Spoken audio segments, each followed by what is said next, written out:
Well, Carolyn, it is a delight as always to see you again and to see you specifically. I want to talk about your new book, Undaunted. And but before we even go there, since it's been a couple of years since we've had a sort of official post-doom conversation, what's new and good or new and challenging in your part of the world and for you? Like how have these last 2 years been for those of you in the Boulder area, and also just sort of your tracking on what's happening in the world now? Well, it's been very interesting, obviously. There's been a lot of good stuff, but here in Boulder, about almost exactly 1 year ago, we had a terrible fire Oh in God, the yes. Superior area in the middle of winter. We had this giant fire that was just horrible, and took out something like 1,200 homes. And that was a real trauma to our community. Interestingly, we did not have any fires over the summer, but we had that one last year. And I think Boulder is now really becoming, that certainly caused Boulder to get real around climate change instead of, being la-la about it. And as far as the world is concerned, there is just so much more stress, so much more, well, as we can see, violence, and people not knowing how to really be present with each other, and certainly not knowing how to be present with collapse and overshoot. So, Yes, no, you know, exactly. I have much to be grateful for in my life, and it's been a great year. And I'm really happy to be working with Eric Garza and doing these wonderful study groups on Daunted.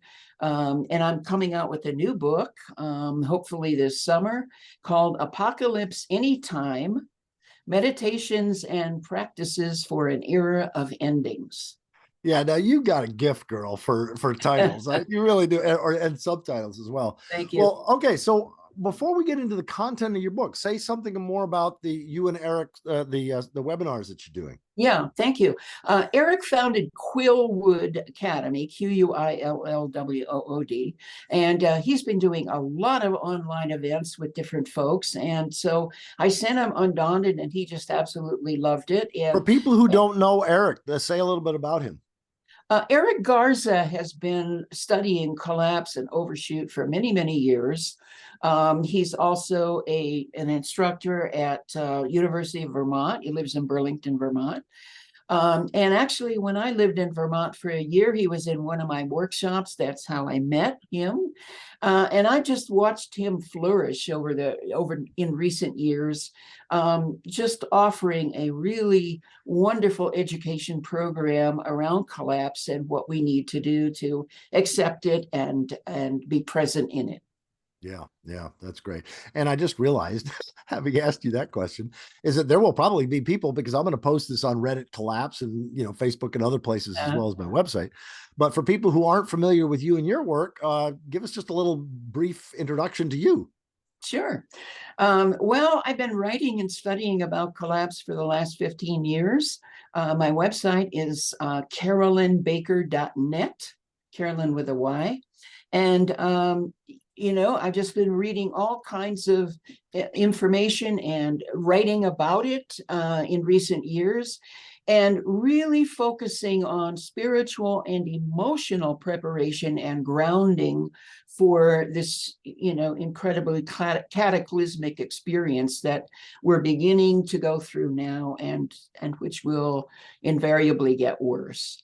Yes. So my focus is strengthening and inspiring, and really helping people be present to what is going on and what will continue in the future. carolynbaker.net. And then Eric, his website is quillwoodacademy.org. And you can go there and you can learn about our study group and the 2 free webinars that we're offering. The webinar we're offering tomorrow that's free is What Are You Doing with Your Grief? And then the following week, the webinar that we're offering is Who Are My Allies? Yeah, So yeah, I this read is the description on both of those. Now, for those who are watching this after the fact, is there a way to watch the recording? yes. You can, all of the sessions will be recorded and people can just get those when they register. That's great. That's great. Well, so let's dive deep into, or at least explore this book that you just recently wrote. That I read an early draft to, but actually found that your work now has become so aligned with my own sense of like what I'm really calling post doom, no gloom Mhm. living and feeling and acting like okay, once we've accepted collapse and accepted overshoot. One of the things I'm grateful is that you've consistently, as I do, point out that climate isn't our biggest issue. Overshoot Right, is. Climate is a right. subset of that. Yeah. And so once we understand that climate awareness, collapse awareness is one thing that can be hell, but collapse acceptance can begin to move us to a very different place. And then collapse trust, where we realize, wow, okay, many of these patterns have been at work for thousands of years. So I would say a little bit about that, and about also what motivated. I mean, you've written so many awesome books. Like, what motivated you to write this particular one, Undaunted? Mhm. And what do you see? What is its niche? What need is it filling? Where do you see it making the biggest difference? Sure. Well, as I grow and mature, obviously my perception of collapse and what's needed around it matures. And so a couple years ago, I was thinking, how do we actually volunteer to live into this? And not live into this as victims, but live into it fiercely, Exactly. claiming it and saying, this is what I'm asked to do. And collapse is not an experience that we're passive victims of or that we can avoid participating in. Stephen Jenkinson gives this wonderful quote that I put in all my emails now. We're born to a dangerous time. Consider that an affliction or consider it an assignment. So Amen. the fundamental assumption of Undaunted is that we're being asked to accept the assignment or assignments that collapse is offering us by being radically present to it. And I don't think we can be radically present to it unless we do the inner work that collapse is compelling us to do, which transforms how we think and how we live in a world that no longer serves the planet or its inhabitants. Yeah. So Yeah. Undaunted is a manual for doing that work. And even if we don't want to, it's easy for our unconscious sense of first world entitlement to cause us to feel like collapse is something that's being done to us. And what I'm saying is the collapse is asking us to lose the victim mentality and step up to what collapse is demanding of us. In other Yes. words, I believe it's asking us to be wise elders in this culture. We may not be indigenous elders, but regardless of what age we are, if we're aware of collapse and we're working to accept it, that qualifies us as elders. And I want to emphasize at any age. I know many elders in their 20s and 30s who Yeah. are individuals that are wise beyond their years, and I know you do too. Obviously, we all know people our own age who are clueless and are never going to be elders in the emotional and spiritual sense of that word. An elder hears the call and steps up to it and answers it. Just as, you had this wonderful interview recently with Dina Metzger, who's Yeah. just the most beautiful elder, who for years and years has stepped up to the call. Yeah. Yeah, no, exactly. And one of the things that I was grateful for in that conversation with Dina, that I know is central to your own work, is really that this is not just a biophysical issue. It's not, yes, it's existential. Yes, the biophysical aspects, hit us most profoundly. But ultimately, to focus on the relational dimension and the Mhm. spiritual dimension. So, say a Yes. little, well, first of all, for those who aren't, because we didn't say so yet, again, I mentioned that you've got a gift for titles and subtitles. The subtitle of Undaunted is Living Fiercely into Climate Meltdown in an authoritarian world. So I want you to say a little bit more about the title and subtitle. Sure. But yeah, how is this a spirit? Where do you see the spiritual dimension of this? Well, collapse is an existential crisis. Overshoot is an existential crisis, meaning it's a matter of life and death. And it's fundamentally spiritual, not intellectual. It's not a it has nothing to do with religion, but it has everything to do with who we are in the core of our humanity. It's a meaning-making event that continuously compels us to reverence our inner world and mine the treasures that are there. You know, Yeah. you're teaching right now that sacred ecology is replacing theology, and my work is emphasizing the inner ecology of the soul.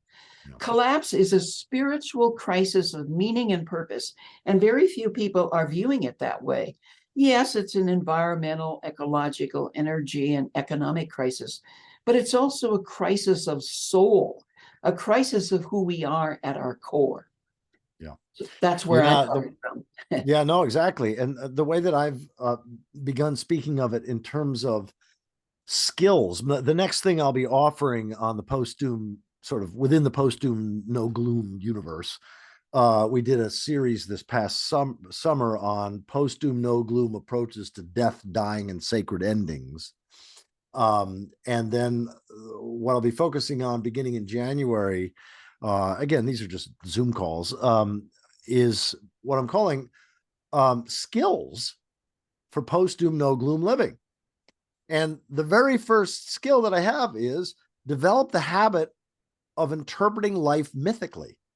That's where we have a relationship to the cosmic forces, these so-called impersonal forces of the cosmos. But when we relate to them personally, when we relate to them as if they are thou, not an it to be exploited, we can benefit and see our lives. And that's what I love about that quote from Stephen Jenkinson that you used before. We're born to a dangerous time. You can consider that an affliction or consider it an assignment. And that's thinking mythically. And so that brings in that relational spiritual dynamic, which to my experience is freaking vital. Oh, Without absolutely. that, without, I mean, if I were to say what are the two skills most useful in not just surviving these times, but actually having a level of joy and calm gratitude and inspiring local love and action, that sort of thing. One is interpreting mythically.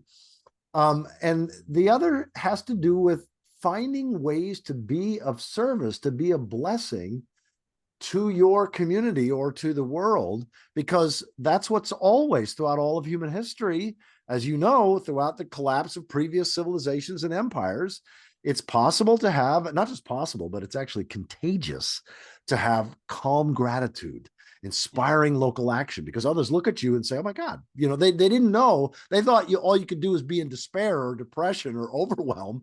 But then they see people living out of joy, even in Teotihuacan, even as the world as they know it is ending.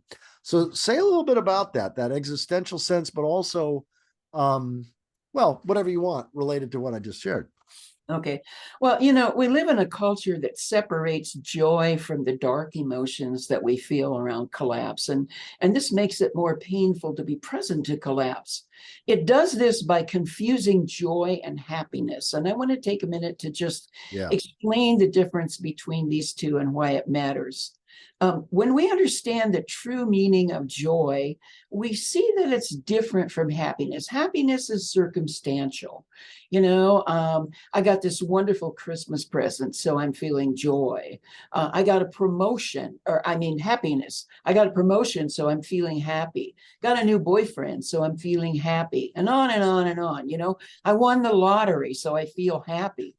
But joy is something that has to do not with circumstances that come and go, but with our inner core. So even when we're in moments of unhappiness, we can feel joy. And I think the most, you know, the wisest person who wrote about this was Viktor Frankl, who wrote extensively about experiencing joy in the midst of the horrors of Auschwitz. Moments of beauty that occurred even amid the most constant death that he was surrounded with, even moments of humor that people shared to help them cope and stay sane. And Franco wrote about how important it is to find meaning and purpose in whatever experience of loss or tragedy or horror that we're facing. So one of our most important spiritual tasks, and I would say one of the skills that you're going to be talking about, is to find and make meaning in the midst of it. And I want to read just a short poem about bringing together joy and happiness and holding the tension of happiness, holding the tension of joy and sorrow. Yeah. Mark Nepo wrote this wonderful poem. He says, "Everything is beautiful, and I'm so sad. This is how the heart makes a duet of wonder and grief. The light spraying through the lace of the fern is as delicate as the fibers of memory forming their web around the knot in my throat. The breeze makes the birds move from branch to branch as this ache makes me look for those I've lost in the next room, in the next song, in the laugh of the next stranger, in the very center, under it all, what we have that no one can take away, and all that we have lost face each other. It is there that I am adrift, feeling punctured by a holiness that exists inside everything. I am so sad, and everything is beautiful." That is kick butt. So isn't that kick butt? Could you email me that, and I will include that in the description, the YouTube description. Sure. Yeah, that's a gem. That's a gem. And in ancient and indigenous traditions, joy and sorrow are not separate. They're two different poles of our humanity and our aliveness, as embodied beings on earth.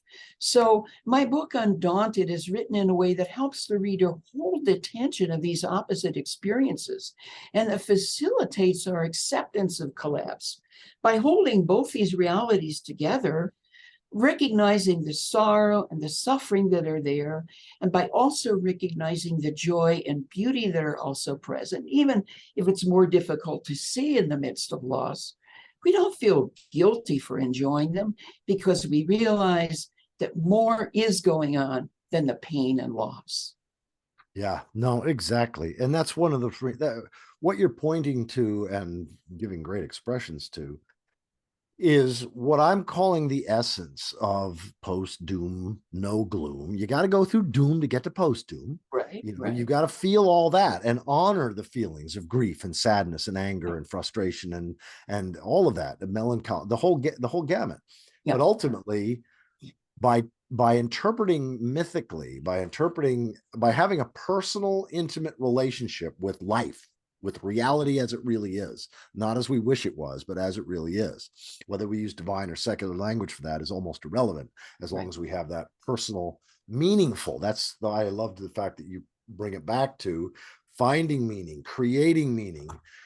People sometimes get stuck thinking that there's one meaning. No, I'm always in the place of, okay, what's the most meaningful way I can interpret this experience? What's the most meaningful way I can interpret this political insanity or this economic corruption or whatever? Yeah. And in fact, Connie and I have a little, one of our many, we have a dozen or more little playful little language games where I'll say something, she'll say something, and I'll say something back, or we'll both say it. Like we do it that way all the time because it just adds yumminess to our lives. But one of them is something will happen. And I'll say, I'm usually the one that instigates it, but not always. I'll say, did you see that? Or did you hear that? That means something. Or no, that's a sign. That means something. And and it's a way of having humor. It is a sign. It does mean something, but I'm also not attached to any one way that could be a sign or any one way.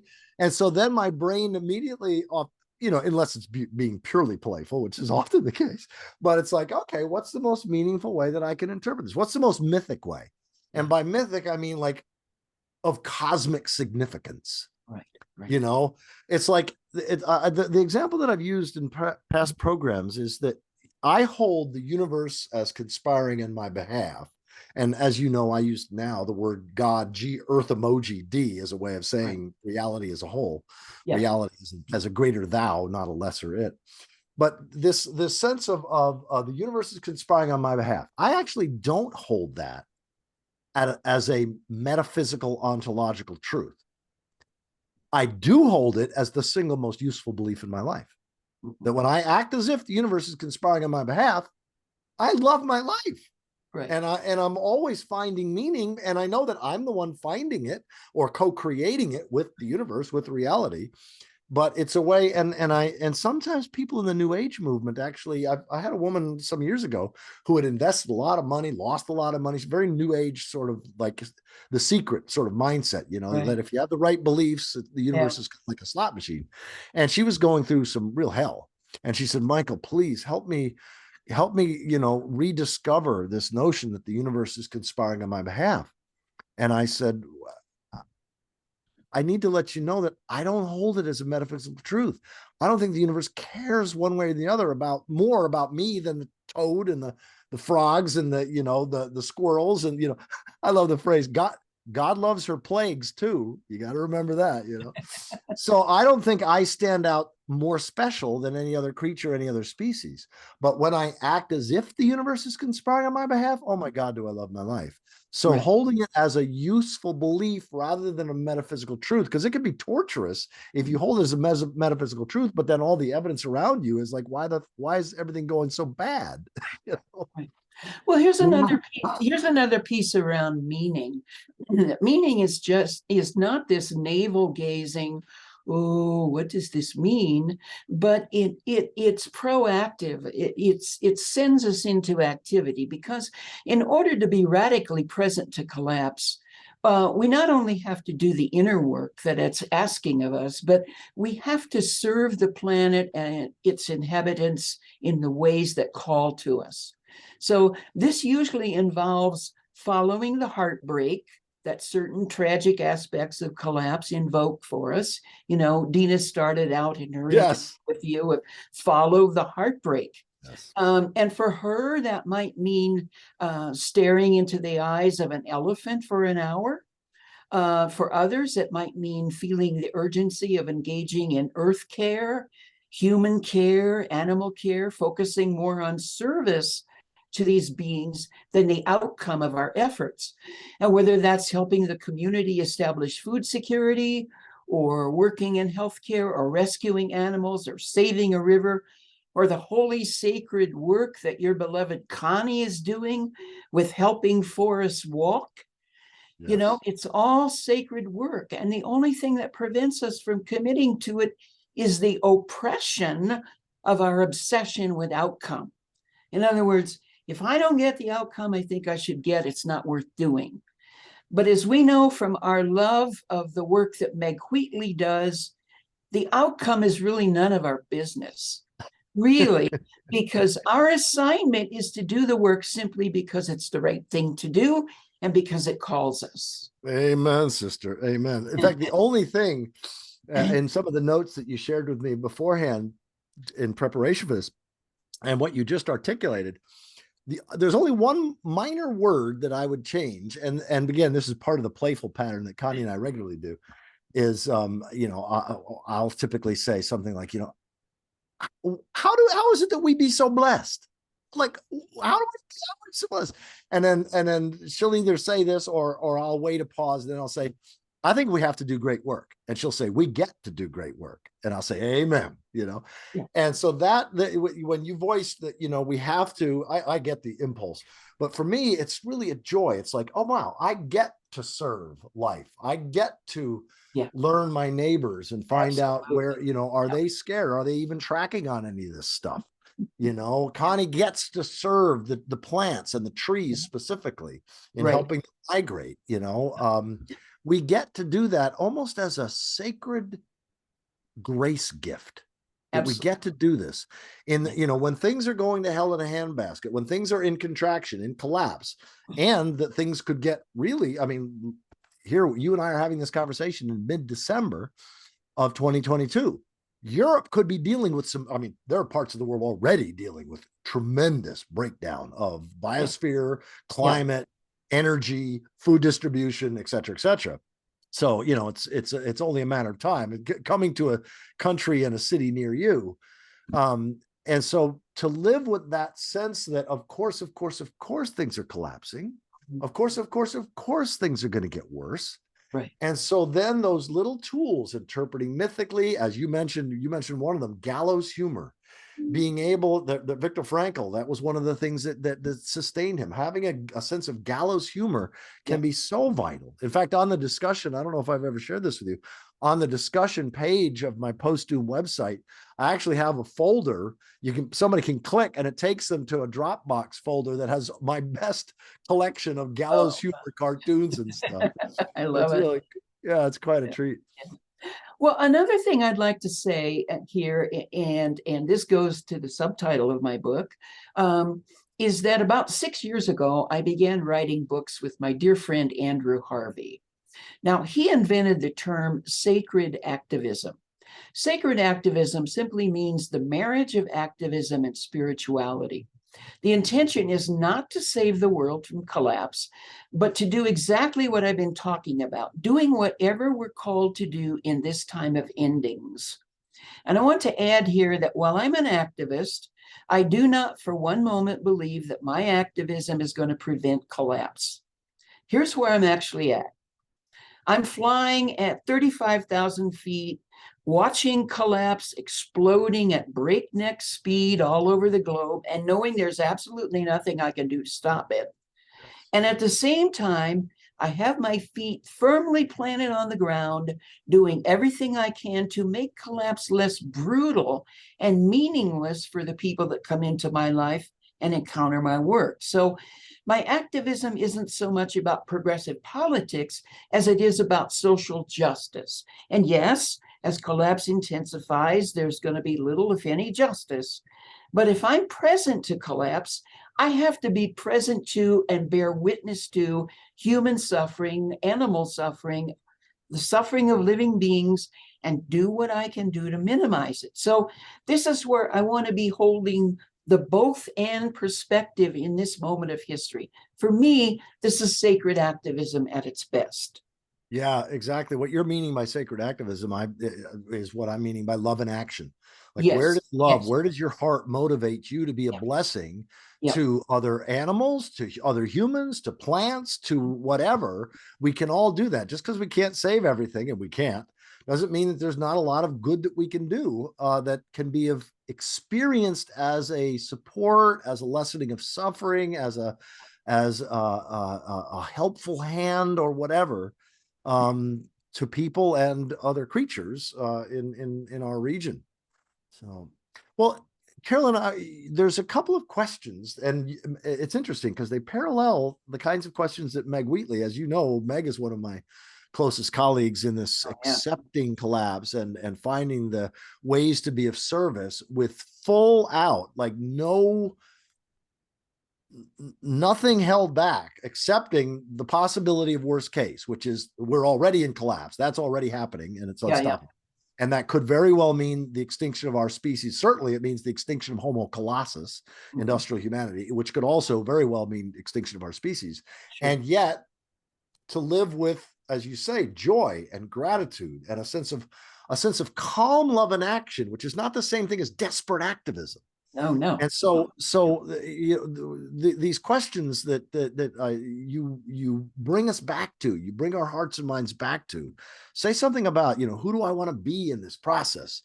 And what did I come here to do? Those are mythic questions, and explore a little bit more of that. Well, those are mythic questions, and I consider them daily, hourly mantras that we have to live with as we walk through whatever we're going to be walking through. And we get to live with. That we get to live with, It's like, who do I want to be in this process? And what did I come here to do? Because they're connected. You cannot be, exploring who do I want to be without automatically going into what did I come here to do? They're absolutely inextricably connected. So asking ourselves these questions at least once a day help us to stay present to collapse and hold the tension of these opposites. you know. And as you say, the activism in the service is not frantic. It's not, damn it, I got to do this to save the world. No, no, no, no. It's this calm acceptance of, I don't know what's going to happen. I'm not going to be oppressed by the outcome. I'm just doing what's in front of me, what I'm called to do, and it's the right thing to do. So I get to do it. Yeah, exactly. And it fills my soul, to use religious language. It feeds me deeply to do it. And it often is considered, it's often experienced as a blessing to someone else or some Absolutely. other being. Absolutely. Yeah. Yeah. Wow. Well, Carolyn, every time I talk with you, I'm reminded of like what an older sister on this path that you have been and continue to be. Say a little bit, anything else you want to say about this book, Undaunted, and these webinars that you're doing, whatever trainings and stuff. And then what's your next book? It's got a provocative title, Apocalypse Anytime. So say something about that. Yeah, well, first of all, let me just emphasize the webinars. These 2 free webinars that are happening. One is happening tomorrow, December 15th. The next one's happening Thursday, December 22nd. They're free. Just go to Quillwood, QUILLWOOD.org.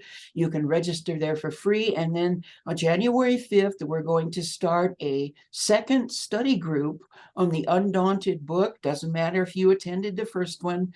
In the first study group, people said, we want to go deeper. This book is so juicy and yummy. We want to go deeper. So that's what we're doing in the second study group. And then my next book, Apocalypse Anytime, Meditations and Practices for an Era of Endings. You know, I was thinking about, we not only have this huge apocalypse of overshoot and collapse, but we have our little daily apocalypses that happen to us, right? And so whether it's a daily apocalypse or it's the big one, there are certain skills, as you say, that we need to acquire, and practices that will help us be present and useful in this time of ending. So, you know, everywhere I go, people say, I want more of this. So I said, I'm going to write another book on it. And my intention is to publish the book this coming summer of 2023. That's great. That's great. Well, the timing is so serendipitous, providential. How do you understand these things? I want to say something to those of you who are listening or watching this conversation, and you haven't been following me for a decade or two, so you don't know. You probably know that I'm come out of ministry. I pastored 3 churches from the mid 80s to mid 90s, and I'm an eco-theologian.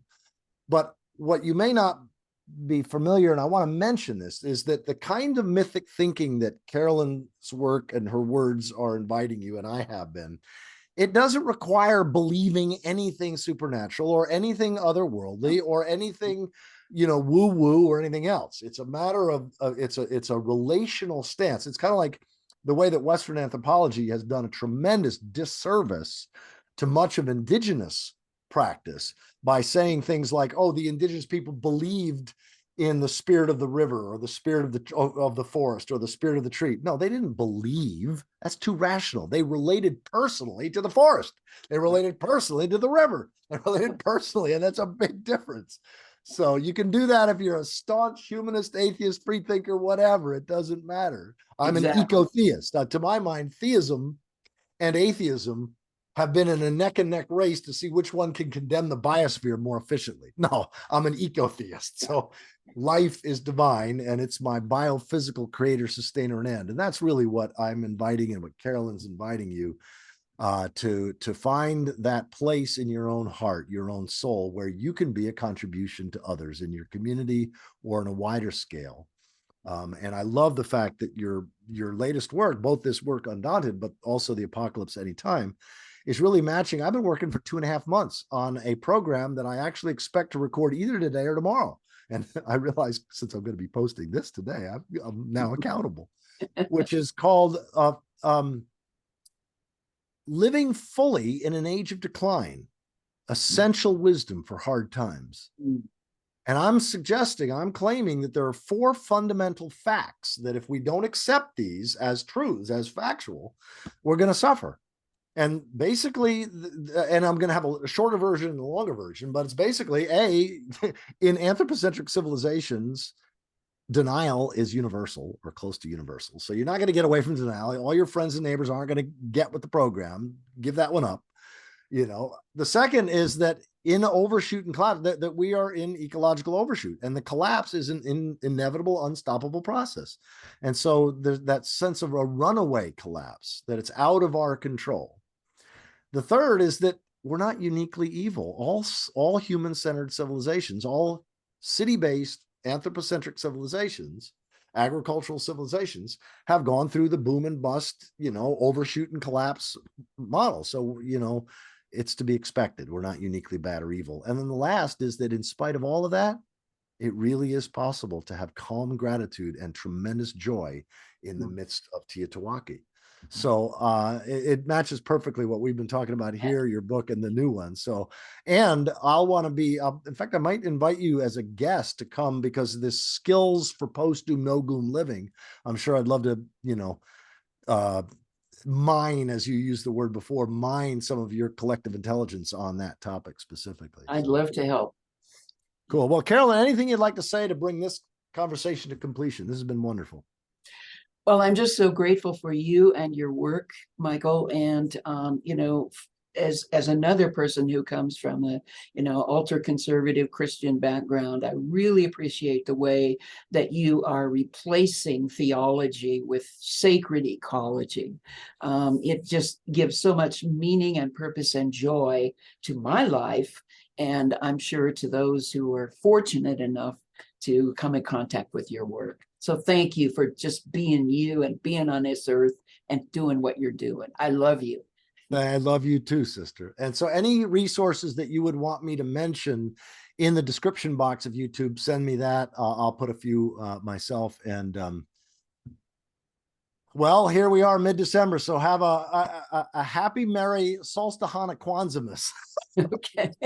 Like really have a wonderful end of the year, however that celebration or celebrations occur for you.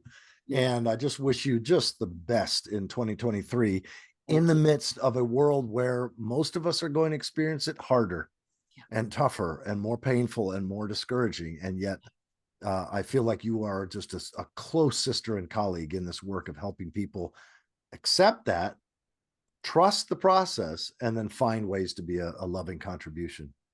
So thank you. Thank you, Michael. Okay. Bye, dear one.